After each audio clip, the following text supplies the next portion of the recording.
Hello दोस्तों, welcome to the channel. Please subscribe the channel for geopolitical updates. Bharat और पाकिस्तान का जब तनाव चरम पर है और फ्रांस हालांकि भारत का हमेशा से स्ट्रेटेजिक एलाई रहा है और भारत को काफ़ी मदद भी करता है, लेकिन वहाँ की जो कंपनी है डसॉल्ट एविएशन, उन्होंने भारत को सोर्स कोड राफेल का देने से मना कर दिया। ये एक advance electronic modular mission control system होता है जो राफेल में लगा होता है, जो कि सोर्स कोड कोई भी कंपनी जो जेट बनाती है वही जनरेट करती है। वो एक एडवांस सिस्टम होता है जो पूरा कंट्रोल करता है।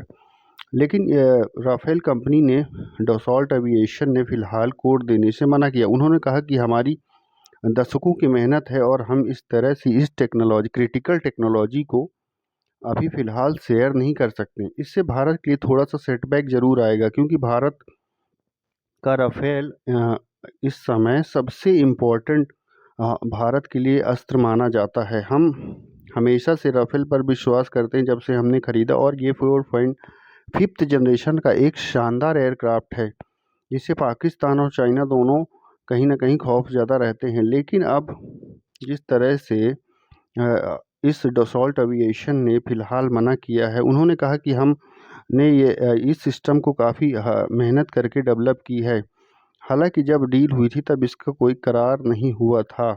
इससे सबसे बड़ा इम्पैक्ट यह पड़ने वाला है कि भारत की जो स्वदेशी मिसाइलें जैसे अस्त्रा मार्क 1 हैं और भी जो भारत की स्वदेशी डेवलप है, इनको राफेल में लगाकर और इनमें राफेल में इंगेज करने के लिए और उनमें चलाने के लिए उस सोर्स कोड को लगाना पड़ता है, जिससे कि मिसाइलों का सिस्टम मिसाइल सिस्टम और फाइटर जेट का सिस्टम कॉम्पैक्ट बनता है और दोनों आपस में कोऑर्डिनेटेड तरीके से काम कर पाते हैं। हालांकि पहले ही एडवांस कई मिसाइलों से लैस है, मगर फिर भी खतरे को देखते हुए ये ज़रूरी था, क्योंकि हमको अस्त्रा मार्क 1 जो एयर टू एयर मिसाइल है 100 किलोमीटर से ज़्यादा रेंज है, और 100 जो है एंटी एयरफील्ड हथियार है जो कि सेल्फ मेड इन इंडिया है, इसको राफेल में लगाना चाह रहे हैं इंडियन ऑफिशियल्स।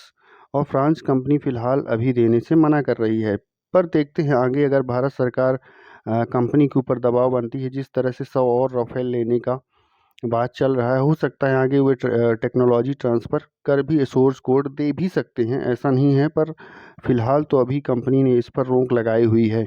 वैसे फ्रांस हमेशा भारत का साथ देता रहता है। आप लोगों को क्या विचार है, ज़रूर बताइए। जय